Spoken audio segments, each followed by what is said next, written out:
Yo, what up, brothers? What's up? It's the director. All right, Madden fans, we've got something pretty important happening right now on Twitter.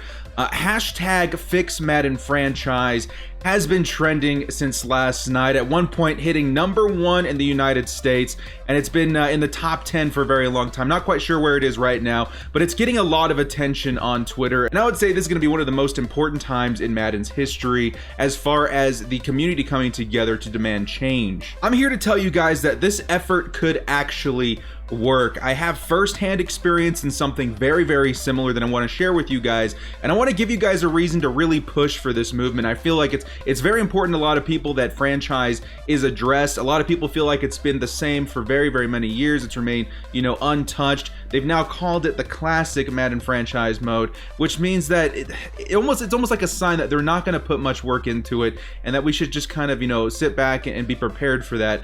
But you guys have power in this fight. You guys have some say in what's about to go down. I'm going to show you guys firsthand why this could actually work. Before we get started with this video, hit us up with the like and sub. This is a very important video, guys. The small amount of time you guys take to hit the like, sub, and bell notification helps out a lot. Let's get into this content. So let's start by stating the obvious. People are unhappy with Madden franchise, myself included. When I first got into Madden, it was through Madden franchise. Madden franchise is where a lot of people found their start in the franchise to begin with. Now, I know I cover a lot of Madden Ultimate Team content on this channel, but it does not mean I do not play franchise. I know what it's like. I play it every single year, trying to get the Chargers to a Super Bowl, and I've noticed the inconsistencies. I've noticed, the lack of innovation into the mode, especially when we see a lot of innovation in stuff like Ultimate Team, and even these other modes like Superstar KO and Face of the Franchise. It makes me ask myself why franchise doesn't get any attention, why franchise has kind of been left alone, because that honestly could be, the mothership of the Madden franchise. And I feel like the community has been very vocal in the changes that they want to see happen. The feedback has been given. Whether it has been received is a completely different story. Now, getting hashtag Fix Madden Franchise trending on Twitter is just the first step, and this is a step that could actually work, and I'm going to show you guys why, in my opinion, through my experiences, why hashtag Fix Madden Franchise could actually change the game of Madden 21, or maybe even future titles. Numbers create attention. It's an important and time-sensitive window to speak up right now. So in an effort to promote positive change, this is what I'm doing. Now, it should be pretty obvious from my surroundings that I'm a pretty big Star Wars fan. And just like the NFL, EA has the rights to make Star Wars games. And like a lot of people, when this happened, I was a bit nervous. My nostalgia for classic Star Wars games parallels most people's passions for their classic Madden and even NFL 2K games. I was really hoping that, EA would take, what a lot of us, there's a huge Star Wars community out there, guys. A huge community of Star Wars gamers that have been around for years and years and years. We're all hoping that their new games coming out would live up to the hype. And where am I going with this? Well, the main thing I want to push into the forefront right now is EA's Battlefront 2. Now, even if you're not a Star Wars fan, please hang in there with me. This pertains heavily to what we're seeing right now with Madden 21. Now, the Battlefront franchise is something that a lot of Star Wars fans hold very sacred. Back in the day, when the very first Battlefront came out, I remember it blowing my mind. And it was a very, very good game, very successful. A lot of Star Wars fans hold that dear to their hearts. It was a very, very good time for Star Wars gaming. A few years later, their follow-up title, Battlefront 2, did even better. And I feel like many Star Wars fans feel it was one of the most perfect Star Wars games of all time. Now, fast forward to 2015, EA acquires the rights to Star Wars video games, and they come out with their first title, Star Wars Battlefront 2015, and this is the reboot of the classic series from back in the day. Now, this game was good. It was all right. It had its moments. I had a lot of fun playing it through like its 2 or 3 year life cycle. It was a really good time. But a lot of people, like myself, did feel it was a bit imperfect, playing to a lot of the cliches of modern shooters. The things that made Battlefront special from its origin seem to be absent in the new titles. So the Star Wars community got together and gave feedback on this. We wanted to make sure that EA heard us. We wanted to make sure EA understood exactly what it was that we wanted to be brought back into to Battlefront. We wanted more characters. We wanted, you know, the different eras, you know, other than just the original trilogy. We wanted, you know, guys from the prequels, Darth Maul and Yoda, and, you know, some of you guys understand what I'm talking about, some of you guys won't. Game mechanics from the original game just brought back and modernized into the new Battlefront series with EA. Now, what ended up happening is that EA seemed to take a lot of this feedback and put it into their new title, Battlefront 2. This game was revealed in 2017, and on the surface, it looked absolutely so good. Things that we'd been asking for, a story mode, different eras, we had Darth Maul on the cover. The trailer seemed to address a lot of the worries that the Star Wars community had about Battlefront. And I'll tell you, my hype was sky high. I was so excited. I pre-ordered the game.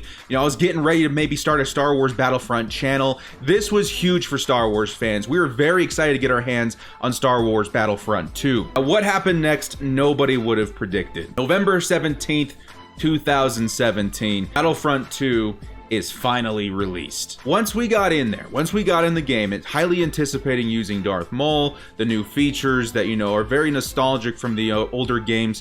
We found something that we didn't particularly like, and it had to do with this star card system they had implemented very heavily around Battlefront 2. The star card system was embedded into the gameplay. And for you Madden fans, it's probably very similar to what we see in Madden Ultimate Team. The better quality or the more expensive of a card that you have, the better results you're going to have in actual game. In layman's terms, it was a method for pay to win. If you added a rare combination of star cards to, let's say, Han Solo, he would be that much more deadly in online gameplay. And how did you acquire these cards in Battlefront 2? Microtransactions. But probably one of the most heinous crimes that was committed in Star Wars Battlefront 2 was locking some of the highly coveted characters in-game. If you wanted to play as Darth Vader, the most popular character in Star Wars history, you had to fork out some money in microtransactions or get 40 hours of dedicated gameplay in order to unlock him. This was the spark of rebellion for Star Wars fans. We were not going to have this. Mountains and mountains of criticism hit Reddit the next day. A lot of guys very unhappy with the way the system was working in Battlefront 2. Players voicing their frustration, such as here, seriously, I paid $80 to have Vader locked. Now, EA did have a response to this, and I'll read this to you guys right now. EA's response was, the intent is to provide players with a sense of pride and accomplishment for unlocking different heroes. The explanation goes on, but long story short, this response has set a record for the most downvoted comment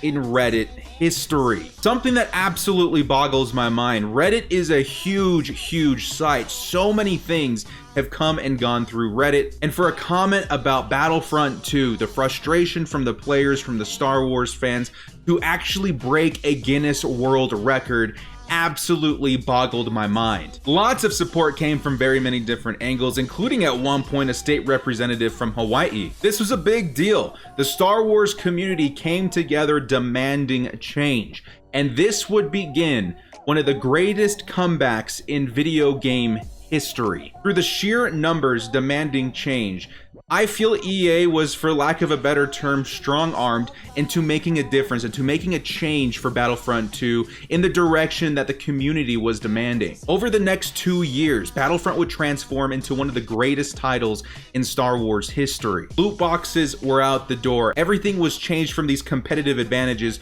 to strictly cosmetic upgrades. We received weekly and monthly support through the game, getting new content every single month, trying to revive the reputation of Star Wars while it remains in EA's hands. And I'll be honest, I was there every step of the way for this progress, and it actually worked. What was mind-boggling was that EA wasn't really making any money off of this progress either.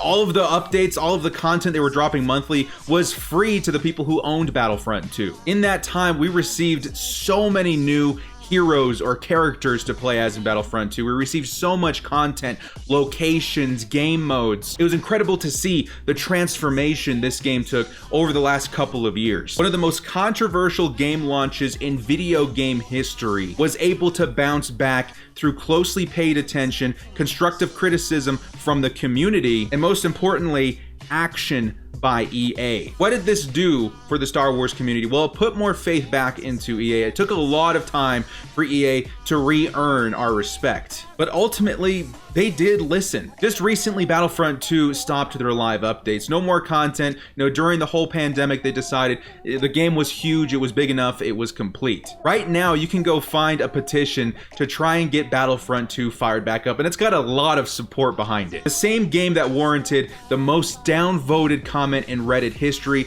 now has a petition to revive it. And this was so good for EA. They learned their lesson with Star Wars fans. They now understand what we want to see. Their last game, Star Wars Jedi Fallen Order, is one of the best games again in Star Wars history. They gave us a true single-player story mode game that every Star Wars fan absolutely loved. Their new game, Star Wars Squadrons, coming out in October, seems to be the same thing. A multiplayer game with no microtransactions that revolves heavily around what the Star Wars community wants to see. So why have I taken you guys through this journey? Why have I shown you guys the history of Battlefront 2? What is the point of all this? It's in stark contrast to what we're seeing right now with the Madden community. This is the first time that I've seen the Madden community really stand up and say, we need something to happen. We need change. We demand change. And it's honestly something I didn't know if I would see from the Madden community. Honestly, in contrast to the Star Wars community, we're a bit smaller. But seeing hashtag Fix Madden Franchise gives me a lot of hope. Guys, there is power in this. There is power in your voice. Right now, especially right now, is the time to speak up.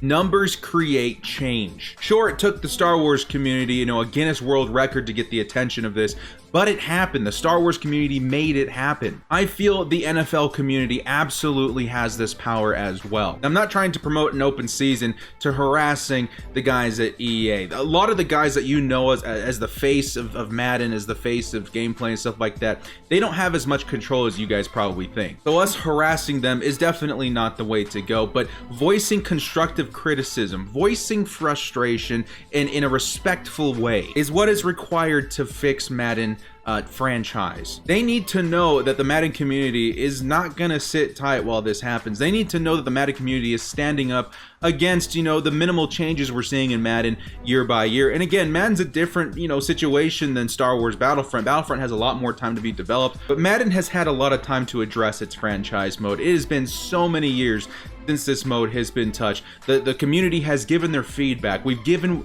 EA everything they need to change the game in a way that we want to see. The last step, the very last step, is to speak up. You guys take a look at Twitter right now. Hashtag Fix Madden Franchise is trending.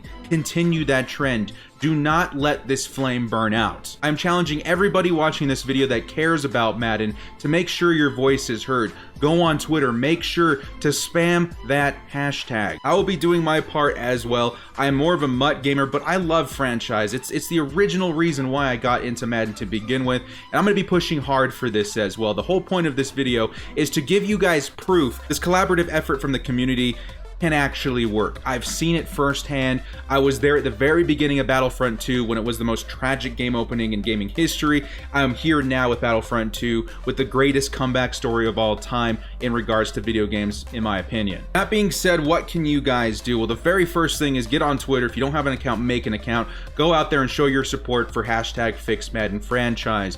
Start a Reddit post in here. Get that thing upvoted like crazy. I'm going to be checking Reddit, see if there's anything I can do to promote upvotes for something that's promoting positive change for franchise mode. Get on Mutthead. Show support for any conversation revolving around hashtag Fix Madden Franchise. The sheer numbers that we have can gain the attention of EA. And if you're one of those guys that wants to speak with their wallets, absolutely go ahead, man. There's a lot of guys saying if you want to see change in Madden, you have to stop yourself from buying Madden 21. The financial consequences definitely are something that EA would listen to. Now, some of us aren't in the same position where we can do that, but it's something that I wouldn't mind promoting. If that's the kind of thing you guys want to do, absolutely go for it. But just remember, constructive criticism, don't attack people. Use your numbers as your strength. And I promise you, if this continues, if the flame doesn't fizzle out, this could actually work. Madden franchise could actually be saved. That's all I got for right now, but what do you guys think in the comments section below? Do you think there's a chance that Madden franchise could be saved by the collaborative effort of its community, the feedback given from the community to the EA devs, and ultimately a spark of rebellion from frustrated gamers? Well, guys, thank you so much for joining me.